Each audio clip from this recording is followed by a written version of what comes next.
बच्चों आज हम पढ़ेंगे क्लास 9th का प्रश्नावली 6.1 का क्वेश्चन नंबर 2। इस क्वेश्चन में ये है हमारा चैप्टर है रेखाएं एवं कोण। इसमें सबसे पहले इस चैप्टर में होता है कि हमें फिगर को समझना होता है। अगर हम फिगर को समझ जाएंगे तो क्वेश्चन को सॉल्व करने में हमें बहुत हेल्प मिलेगा और बहुत आसान भी होगा। इसमें है रेखाएं एक्स वाई और एम एन बिंदु ओ पर प्रतिच्छेद करती है। ये है हमारा एक्स और ये रहा वाई और ये है एम और ये है एन, जो कि बिंदु ओ पर ये प्रतिच्छेद कर रही है। ये हमारा बिंदु ओ है, ये फिगर है। यदि पी ओ वाई, ये क्वेश्चन में कह दिया है कि पी ओ वाई जो है वो हमारा 90 डिग्री है। पी ओ वाई 90 डिग्री दे रखा है, ये हमें क्वेश्चन में बता दिया है, ये हम खुद से नहीं कह रहे। और क्योंकि ये फिगर है तो ये जब फिगर बना होता है तो हमारा ऑलरेडी 90 डिग्री होता ही है। और ए बी जो है वो 2:3 है, यानी 2:3 है। तो सी हमें निकालना है। ये ए बी जो दे रखा है वो 2:3 के अनुपात में है और ये सी हमको निकालना है। ये क्वेश्चन हमारा जो है वो सी को निकालने का दे रखा है। तो सबसे पहले हम इसमें क्या करेंगे, देखिए आपको पता है कि ये जो लाइन, जो कोई भी अगर सीधा लाइन होता है इसको हम लोग कहते हैं रैखिक युग्म। क्या कहते हैं? रैखिक युग्म। अगर ये रैखिक युग्म में ये जो लाइन होता है वो हमेशा 180 डिग्री का होता है। कितने का होता है? 180 डिग्री का। अगर कोई भी लाइन स्ट्रेट लाइन हो जो 90 डिग्री पे जाता हो वो हमारा हमेशा 180 डिग्री का होता है, जो कि रैखिक युग्म से होता है। इस फिगर में हमको कारण जब हम इसका लिखेंगे तब हमको क्वेश्चन में जो चेक करने वाले हमारे टीचर होंगे वो हमें इसमें अच्छे से मार्क्स दे पाएंगे। क्योंकि क्वेश्चन तो सॉल्व कोई भी कर लेता है लेकिन उसका तरीका सही होना चाहिए, तब हमें, क्योंकि मैथ्स में टोटल मार्क्स हम ला सकते हैं। सिर्फ मैथ्स ही ऐसा सब्जेक्ट है जिसमें हम 100 आउट ऑफ 100 मार्क्स ला सकते हैं। तो इसके लिए हमको इस क्वेश्चन को तरीके से सॉल्व करना होगा। और ये सब क्वेश्चन एग्ज़ाम में भी ज़रूर से ज़रूर एक क्वेश्चन आते ही है। तो चलिए अब हम इस क्वेश्चन को सॉल्व करते हैं। सबसे पहले हमें पता है कि अगर ये स्ट्रेट लाइन है जो हमारा, अगर ये आधा इसका 90 डिग्री है, अगर ये 90 डिग्री है तो ये ए और बी दोनों मिला के ये भी कितना डिग्री हमारा बनाएगा? ये भी 90 डिग्री बनाएगा। तो ए और बी दोनों मिला के 90 डिग्री है। ये क्वेश्चन हमको समझ में आ रहा है सबको।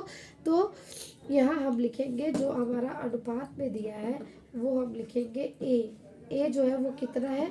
2 है। तो जब भी रेशियो में होता है तो उसको हम x y a b c d किसी भी वर्ड में लिखते हैं। तो ए बराबर 2x हो जाएगा और बी बराबर 3x हो जाएगा। ये हमारा क्वेश्चन हो गया है, ठीक है। और इसमें जो दिया है वो सब हम लिखते हैं। और क्या हमारा दिया है? एंगल पी ओ वाई जो है वो 90 डिग्री है, ये भी हमारा दिया हुआ है।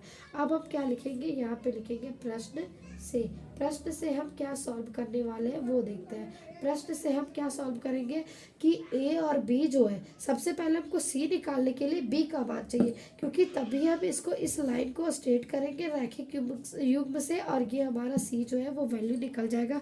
उसके लिए हमको पहले ए और बी निकालना होगा। तो ए और बी कैसे निकलेगा?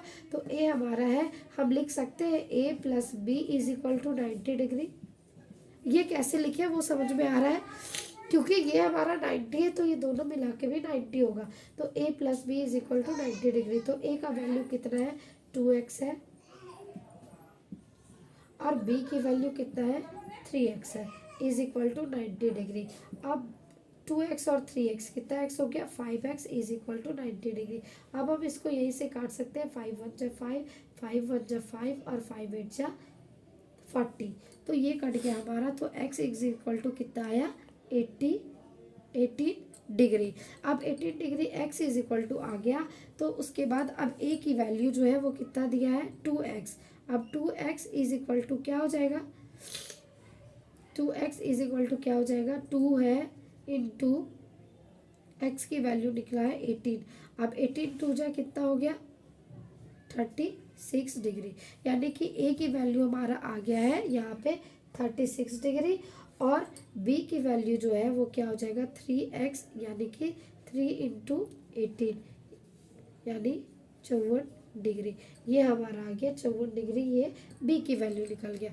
यहाँ तक तो किसी को कोई प्रॉब्लम नहीं है। तो अब ये ए भी निकल गया 36 और बी निकल गया 54। अब हमको निकालना है सी। तो सी के लिए सबसे पहले हम क्या करेंगे, इस लाइन को लेंगे। किस लाइन को लेंगे, लाइन एम एन में। यहाँ हमको लिखना होता है रेखा एम एन में। रेखा एम एन में क्या है, हम इसको रेखा एम एन में हम इधर लेंगे angle b plus angle c को जोड़ के, ये दोनों जोड़ के ये हमारा एक सीधा लाइन बना रहा है, यानी रैखिक क्यूब बना रहा है।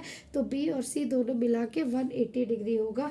तो रेखा एम एन में हम लिखेंगे angle b plus angle c is equal to 180 degree. ये हमारा कैसे होता है, तो हम लिखेंगे यहाँ पे ब्रैकेट में छोटा सा रैखिक युग्म से, रैखिक युग्म से। तो ये हमारे तरीके से बन गया। अब एंगल बी कितना निकला हमारा 54, और एंगल सी कितना है ये तो अभी हमको पता नहीं है, उसको हमको निकालना है। तो एंगल बी जो है वो 54 डिग्री है और एंगल सी जो है वो हमें निकालना है और 180 डिग्री। ये हो गया है। अब हम इस क्वेश्चन को यहाँ पे थोड़ा सा सॉल्व करते हैं, क्योंकि जगह नहीं है तो जगह की थोड़ी दिक्कत है, तो हम इसको यहाँ शॉर्ट में थोड़ी सॉल्व कर देते हैं। अब 54 degree plus angle c is equal to 180। अब एंगल सी इधर ही रह जाएगा और 180 अगर ये इधर प्लस में 54 इधर आ जाएगा तो ये माइनस में हो जाएगा 54 डिग्री। अब angle c is equal to 10 में 4 गया तो बच गया 6 और 7 में 5 गया तो 2 और ये 1 है तो 1, यानी एंगल सी हमारा कितना निकल गया 126 डिग्री। तो क्वेश्चन में भी हमें वही निकालना था, तो सी ज्ञात करें, यानी एंगल सी हमको निकालना था। तो एंगल सी कितना निकल गया 126 डिग्री। ये हमारा क्वेश्चन बनके तैयार हो गया।